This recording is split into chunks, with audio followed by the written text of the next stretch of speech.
ഈ ഒരു പ്രൊഡക്റ്റ് ഉണ്ടല്ലോ ഒരു സമയത്ത് നല്ല ട്രെൻഡിങ് ആയിരുന്നു. പക്ഷേ ആ സമയത്തൊന്നും ഞാനിത് മേടിച്ചിട്ടില്ല. ഞാൻ ഇപ്പോഴാണ് ഇത് മേടിച്ചത്. പിന്നെ ഞാൻ എന്താണ് റിവ്യൂ ഇടാൻ കാരണം എന്ന് വെച്ചാൽ ഒരുപാട് പേർക്ക് ഇതിനെക്കുറിച്ച് അറിയാമെങ്കിലും അറിയാത്തവരുണ്ടാവുമല്ലോ. കാരണം യൂട്യൂബിലൊന്നും ഇതിനെക്കുറിച്ചിട്ടുള്ള മലയാളത്തിലുള്ള റിവ്യൂസ് വളരെ കുറവാണ്. ചുരുക്കമായിട്ട് ഒന്നോ രണ്ടോ പേരൊക്കെ ഇതിൻ്റെ റിവ്യൂസ് മലയാളത്തിൽ ചെയ്തിട്ടുള്ളൂ. അപ്പോൾ അതും കൂടി വിചാരിച്ചിട്ടാണ് ഞാൻ ഇതിൻ്റെ റിവ്യൂ ചെയ്യുന്നത്.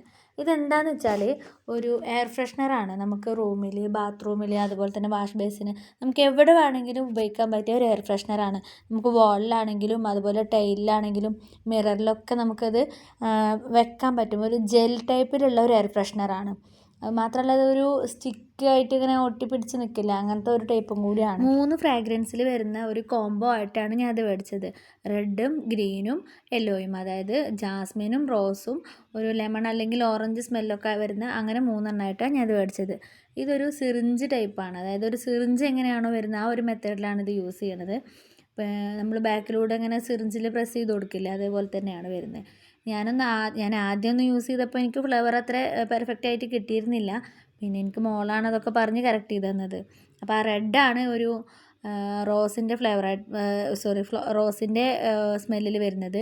ഈ ഒരു ഗ്രീൻ വരുന്നത് ഒരു ജാസ്മിൻ്റെ സ്മെല്ലാണ്. പിന്നെ ഇതാണ് ആ യെല്ലോ അല്ലെങ്കിൽ ഓറഞ്ചിൻ്റെ സ്മെല്ലിൽ വരുന്നത്.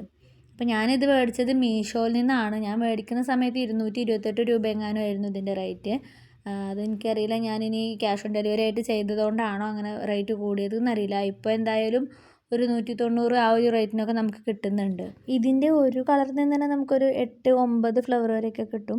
പിന്നെ ഓരോ ഫ്ലവറിൻ്റെയും തിക്നെസ്സിനനുസരിച്ചിട്ട് വ്യത്യാസം ഉണ്ടാവും. ഒരു ഫ്ലവർ തന്നെ നമുക്കൊരു 2-3 ഡേയ്സ് വരെയൊക്കെ നിൽക്കുന്നുണ്ട്, സ്മെല്ല് കിട്ടുന്നുണ്ട്. അത് കഴിയുമ്പോൾ അത് ചെറുതാവുകയും അതുപോലെ തന്നെ എന്താ പറയുക, കളറിൽ ഇങ്ങനെ ചെറിയ കുറഞ്ഞു വരികയൊക്കെ ചെയ്യും. പിന്നെ ഇത് ഞാൻ പറഞ്ഞില്ലേ ഇപ്പോൾ വാഷ് ബേസിനിലും അതുപോലെ തന്നെ ക്ലോസറ്റിലൊക്കെ നമുക്ക് യൂസ് ചെയ്യാമെന്ന്. അപ്പോൾ അങ്ങനെ ആകുമ്പോൾ സ്വാഭാവികമായിട്ടൊരു സംശയമായിരിക്കും, വെള്ളം ഒഴിക്കുമ്പോൾ അല്ലെങ്കിൽ ഫ്ലഷ് അടിക്കുമ്പോഴേക്കും അത് പോവില്ലേ എന്നുള്ളത്. ഇല്ല, ഞാനത് ഇതിൽ കാണിക്കുന്നുണ്ട്. ഞാനൊരു വാഷ് ബേസിൽ ഉപയോഗിച്ചിട്ട് ഇത് കാണിക്കുന്നുണ്ട്.